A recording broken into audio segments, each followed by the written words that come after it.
चलिए आज चलेंगे हम classification on the basis of molecular forces. Molecular force के आधार पर पॉलीमर को कितने भागों में विभाजित किया गया है। चलिए number C, classification on the basis of molecular forces. आणविक बलों के आधार पर पॉलीमर का वर्गीकरण। Classification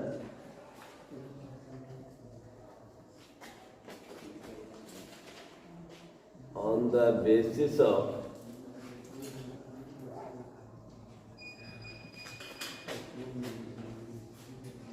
classification on the basis of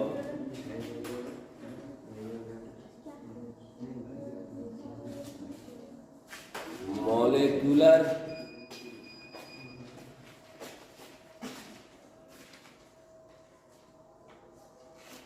मतलब आणविक बल के आधार पर वर्गीकरण। आणविक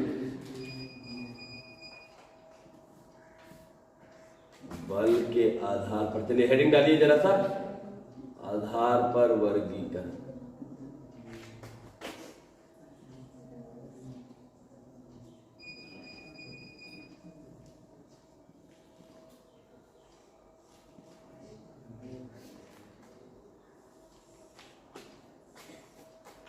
Classification on the basis of molecular force.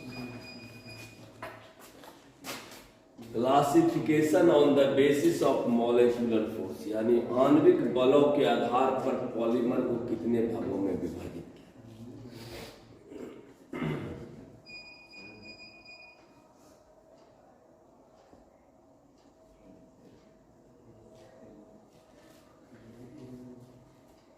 चलो एक लाइन लिखो। आणविक बल के आधार पर पॉलीमर को 4 भागों में विभाजित किया गया है। आणविक बल के आधार पर पॉलीमर को 4 भागों में विभाजित किया गया है। आणविक बल के आधार पर पॉलीमर को 4 भागों में विभाजित किया गया है। आणविक बल के आधार पर पॉलीमर को 4 भागों में विभाजित किया गया है। 4 भागों में विभाजित किया गया है। आणविक बल के आधार पर पॉलीमर को 4 भागों में विभाजित किया गया है। Number 1, elastomer.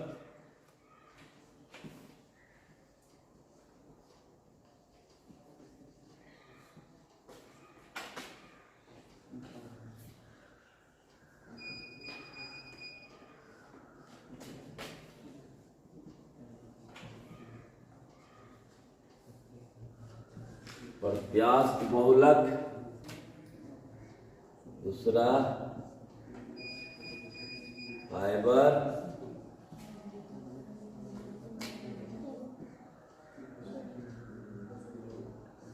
रेसे। तीसरा थर्मोप्लास्टिक।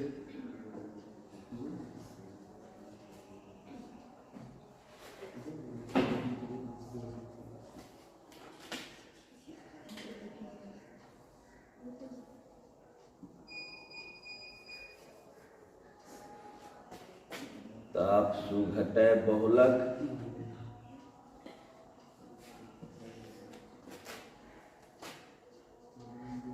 चौथा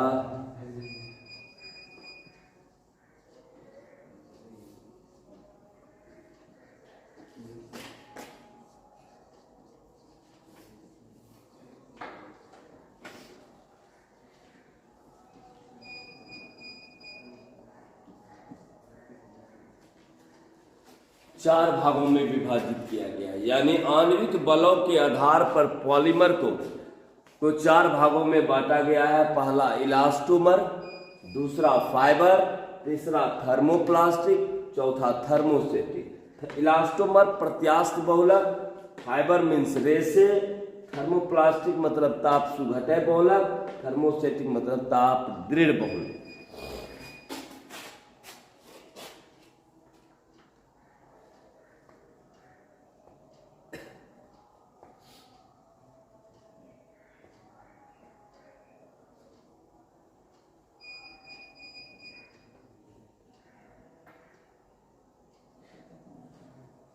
चलो पहला डालो इलास्टोमर।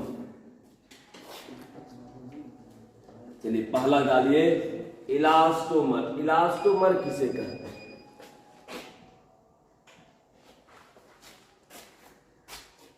रबर का प्रॉपर्टी आप देखे होंगे कि रबर को खींच के हम, आप गौर कीजिएगा, रबर इसका natural rubber is the example of elastomer, जिसको आप खींच के दुगुने लंबाई तक खींच सकते हैं, अब पुनः छोड़ देने पर वो अपनी प्रारंभिक अवस्था में लौट आता है।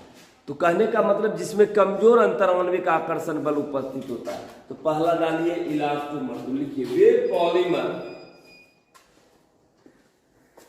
इलास्टोमर का परिभाषा लिखिए, वे पॉलीमर जिसमें मोनोमर इकाइयां, वे पॉलीमर जिसमें मोनोमर इकाइयां एक दूसरे से, जिसमें मोनोमर इकाइयां एक दूसरे से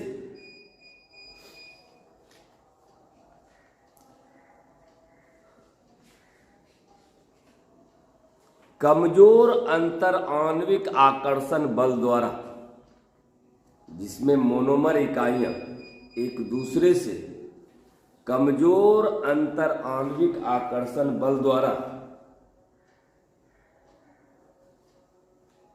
कमजोर अंतर आणविक आकर्षण बल द्वारा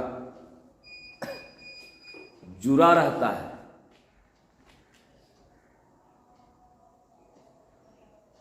कमजोर अंतर आणविक आकर्षण बल द्वारा जुड़ा रहता है, इसे बल लगाकर दोगुने लंबाई तक खींचा जा सकता है। इसे बल लगाकर दोगुने लंबाई तक खींचा जा सकता है। इसे बल लगाकर दोगुने लंबाई तक खींचा जा सकता है। इसे बल लगाकर दोगुने लंबाई तक खींचा जा सकता है। इसे बल लगाकर दोगुने लंबाई तक खींचा जा सकता है, किंतु पुनः छोड़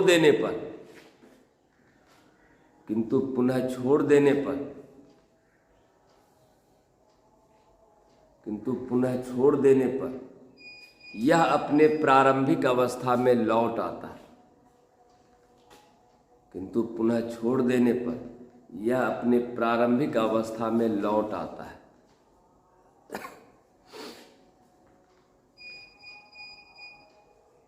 प्रारंभिक अवस्था में लौट आता है।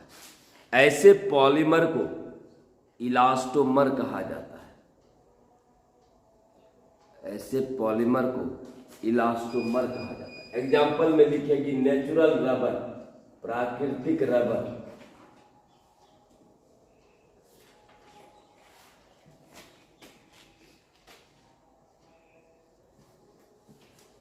Natural rubber is the example.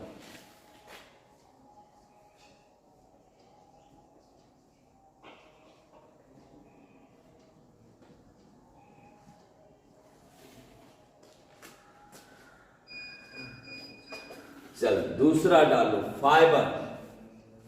Fibre means रेसे।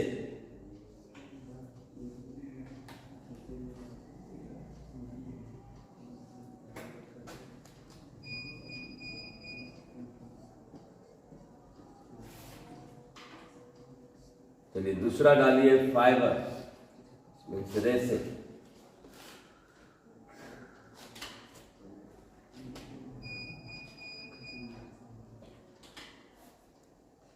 देखो वे पॉलीमर जिसमें मोनोमर इकाइयां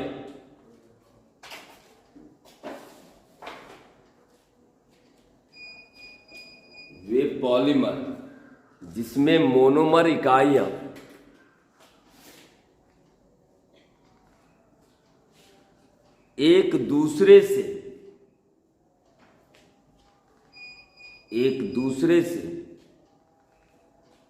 मजबूत अंतर आणविक आकर्षण बल जैसे, मजबूत अंतर आणविक आकर्षण बल जैसे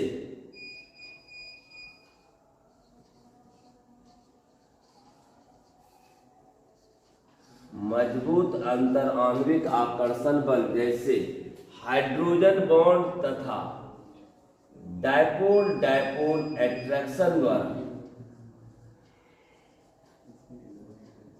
डायपोल डायपोल एट्रैक्शन द्वारा, देख बोर्ड पर लिखे हुए हैं, हाइड्रोजन बॉन्ड तथा डायपोल डायपोल एट्रैक्शन द्वारा जुड़ा रहता है। हाइड्रोजन बॉन्ड तथा डायपोल डायपोल एट्रैक्शन द्वारा जुड़ा रहता है। इस प्रकार के पॉलीमर को फाइबर कहा जाता है। इस प्रकार के पॉलीमर को फाइबर कहा जाता है। इस प्रकार के पॉलीमर को फाइबर कहा जाता है। एग्जाम्पल में दो, नायलॉन 66,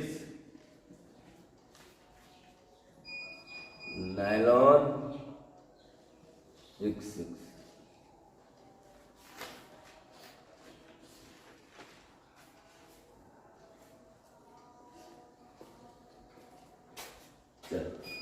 तीसरा डालो थर्मोप्लास्टिक ताप, तीसरा टाइप थर्मोप्लास्टिक ताप सुघटय बहुलक।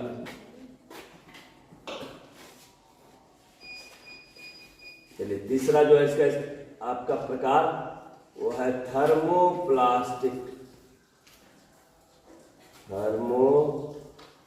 थर्मोप्लास्टिक ताप सुघटय बहुलक।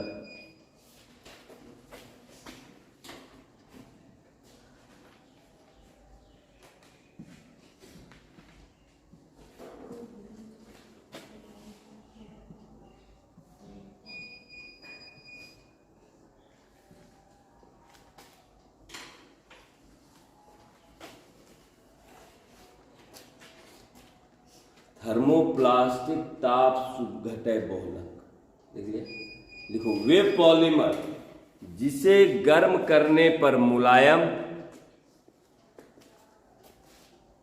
वे पॉलीमर जिसे गर्म करने पर मुलायम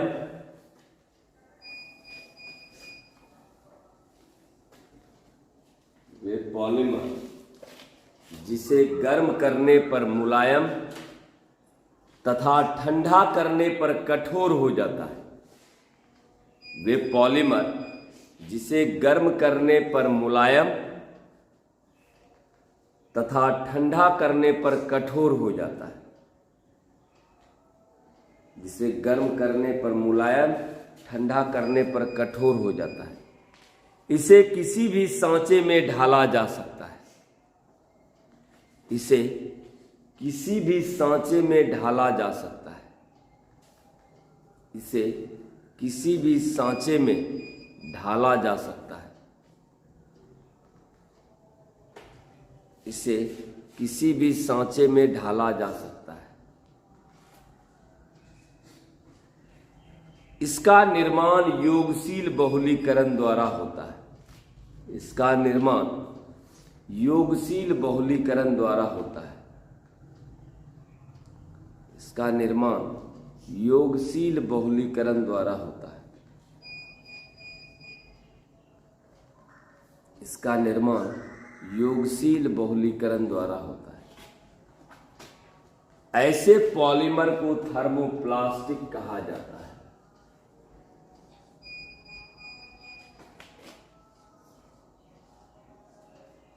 एग्जाम्पल दो, पॉलीविनाइल क्लोराइड,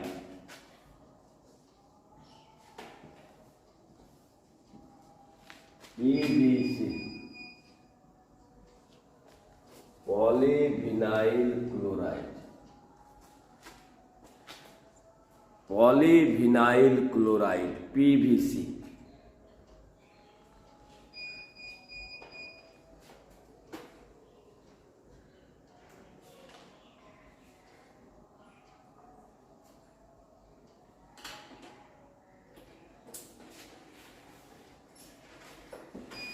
पॉलीविनाइल क्लोराइड। चल दूसरा, चौथा डालो और अंतिम, थर्मोसेटिंग, ताप दृढ़ बहुलक।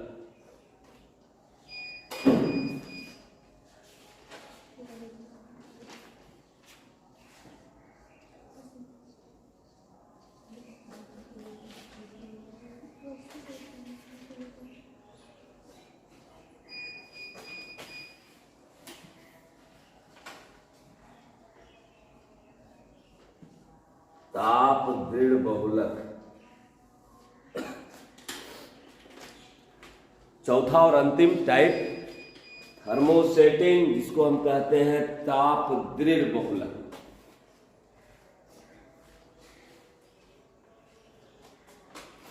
देखो, वे पॉलीमर जिसे गर्म करके मुलायम नहीं बनाया जा सकता है, वे पॉलीमर जिसे गर्म करके मुलायम नहीं बनाया जा सकता है, जिसे गर्म करके मुलायम नहीं बनाया जा सकता है।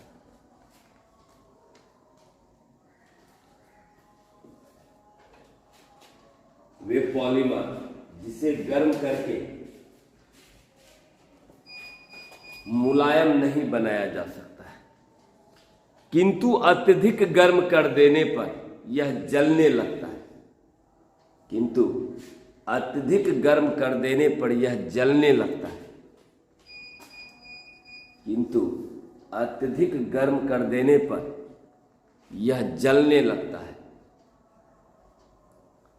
किंतु अत्यधिक गर्म कर देने पर यह जलने लगता है। इसका निर्माण संघनन बहुलीकरण द्वारा होता है। इसका निर्माण संघनन बहुलीकरण द्वारा होता है। इसका निर्माण संघनन बहुलीकरण द्वारा होता है। इसका निर्माण संघनन बहुलीकरण द्वारा होता है। एग्जाम्पल डालो, बेकेलाइट रबर,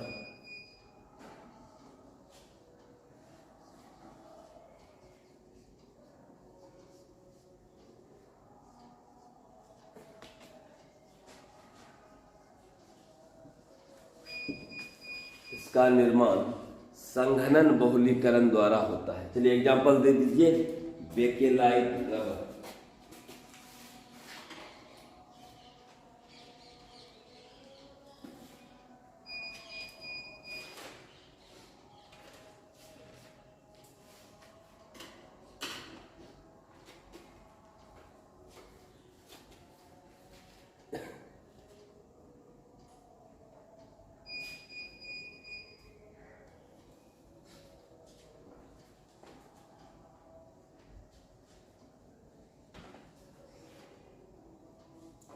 तो सी नंबर का जितना चारों प्रकार था वो मेरा खत्म। चलिए अगला हेडिंग डालिए, number D, classification on the basis of synthesis. D number, निर्माण के आधार पर वर्गीकरण। Number D, classification on the basis of synthesis.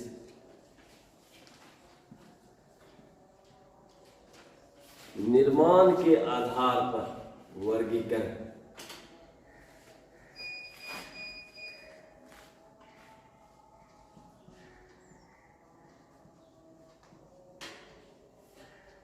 निर्माण के आधार पर वर्गीकरण। अब जो हम वर्गीकरण कर रहे हैं on the basis of synthesis, निर्माण के आधार पर पॉलीमर को कितने भागों में विभाजित किया गया है।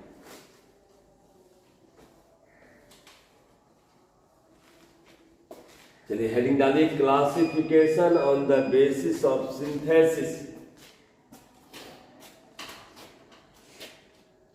सिंथेसिस, निर्माण के आधार पर पॉलीमर को कितने भागों में विभाजित किया गया।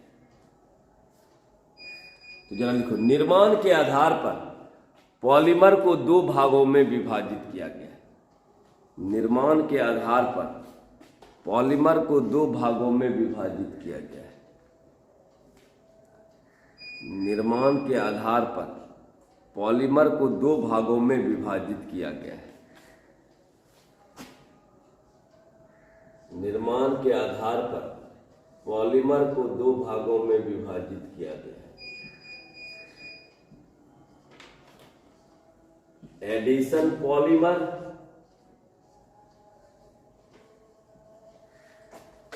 योगशील बहुलक,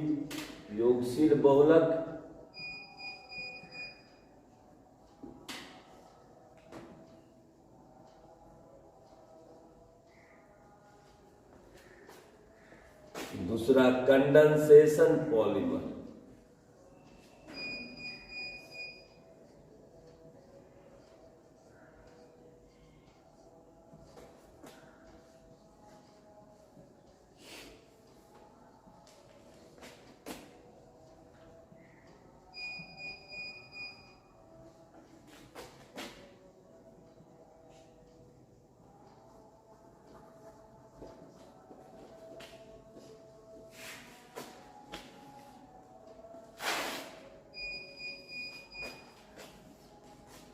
योगशील बहुलक और कंडेंसेशन पॉलीमर।